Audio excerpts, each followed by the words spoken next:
On today's episode of Anime Afterthought, Noblesse, Episode 9, Blood Contract, Devote. With last week's episode, we were given a glimpse into the past, but it's also introduced us to a conundrum. How does a man, now known to us as the Noble Hunter, become such a devoted servant to one? But as we can see, it starts with a single act of kindness, as we pick up today's episode right where we left off last week, where Frankenstein seems to have stumbled across the isolated Raizel. But seeing that this human is injured, and with the nobles fast on the approach, Raizel does not give a second thought to offering safe haven, going as far as even commanding the clan leaders to return to the Lord with his decision. Whether this is merely the whim of the Noblesse or a decision made in earnest, 5 years later, Frankenstein is still under the employ of Raizel, but we can tell that his disposition is beginning to change, as our first fight of the episode is merely a sparring session between Frankenstein and Rhaegar, whose clashes seem that of rivals rather than foes. As we see, even when the power begins to overwhelm Frankenstein, he begins to go berserk. It seems he is trying his hardest to hold back. And yet when the exhausted Frankenstein falls to his knees, it's the Kurtia clan leader there offering a helping hand. But with his newfound position as the right-hand man of the Noblesse, it was only a matter of time before he gained the ire of the other nobles. Even Gedgetel finds it necessary to inform Raizel of the commotion that his decision has caused. So believe me when I tell you that I was utterly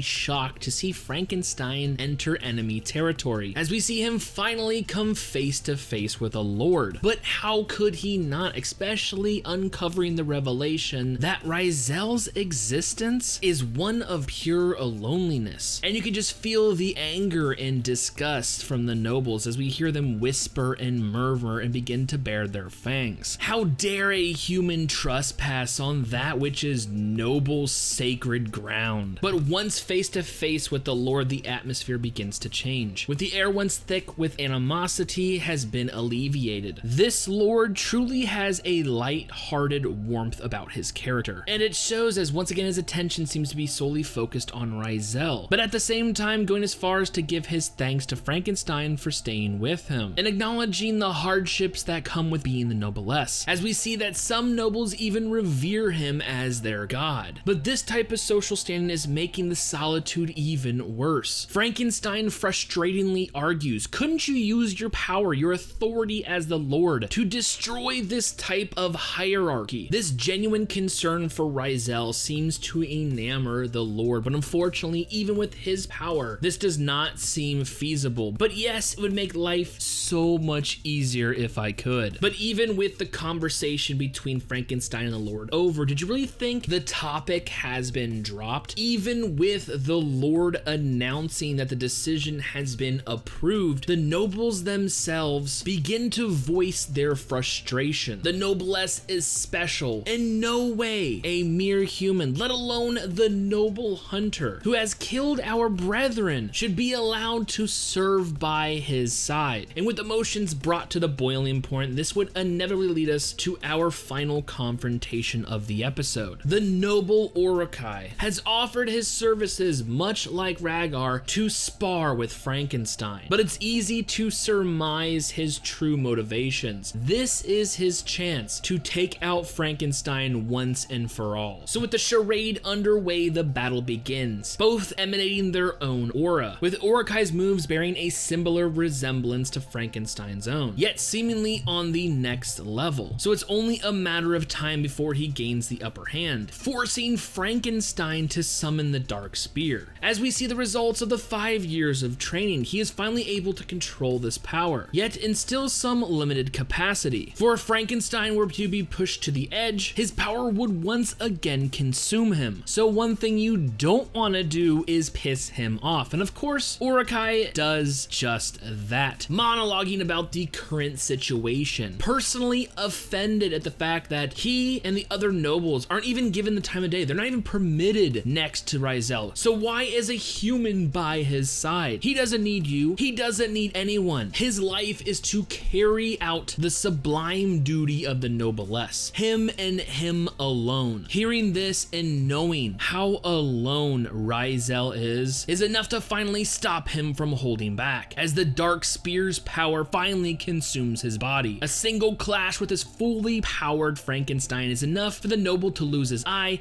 and the others to jump in. But even the clan leader leaders are not enough to withstand a full-on, full-powered Frankenstein attack. Enter Raizel and the Lord Yes, appearing in the midst of the battlefield, are presumably the two most powerful characters in the series. But once again, Raizel has made his decision, offering another act of kindness. Even with Frankenstein unloading a barrage of power, just energy exuding from this beast, enough to actually wound the Noblesse, Raizel is able to stop the rampaging beast, once again using that blood manipulation, and bring Frankenstein back to his senses. Realizing that Raizel is not your typical noble, Frankenstein has come to his own decision. He will go through with the blood pact, cementing the bond between himself and Raizel as master and servant. And with both souls in agreement, the pact is formed. And with that, the flashback is over. Back in present day, Devote and Frankenstein are still conversing, with the clan leader acknowledging that Raizel may have changed. Frankenstein proclaiming it's not Raizel, but the life he was living. So you've heard my master. We will not be returning to the Lord, at least for the time being. Now I can see where best grandpa comes in this series. Although Devote wants Regis to be a proud noble, he needs to be proud of the life he has lived. For one day you will become clan leader, so for now, stay here, live a good life. Sarah, you too, and make sure you protect my grandson, as we see him return to the Lord with only lies in hand, offering the excuse of mistaken identity, something that the Lord, she's not buying. So it's time to dispatch the clan leaders to figure out the truth. But what was once Rajik's mission to return with Sarah has now been passed to Raizel at the younger brother's behest, once again signifying that there's a confrontation going on in the clan of Kurtia. And with that, so ends episode 9. I gotta say, I absolutely enjoyed today's episode. Like I said, episode 8 introduced this conundrum. How does a man that literally despises nobles to the point where he had to acquire that of equal power from, you know, some pretty scrupulous methods, i.e. scientific torture, to being such a subservient, loyal attaché of, you know, the most powerful noble there is? And I absolutely love that he recognized how lonely and how isolated Raizel is. But not only that, he had no other want in his life. He would literally just stare outside constantly, looking at the sky, the trees, the earth, and wanted for nothing more. But of course, being chosen as his right-hand man would gain this frustration from the other nobles, who not only revered him as a god, were literally, you know, not permitted to even like go fucking talk to him. So it was only a matter of time before one of the nobles would circumvent the Lord's decision and intervene. And this is where we got, you know, a badass battle between Frankenstein, fully powered by the way, completely berserk mode, and Orokai, and then eventually Raizel. Like,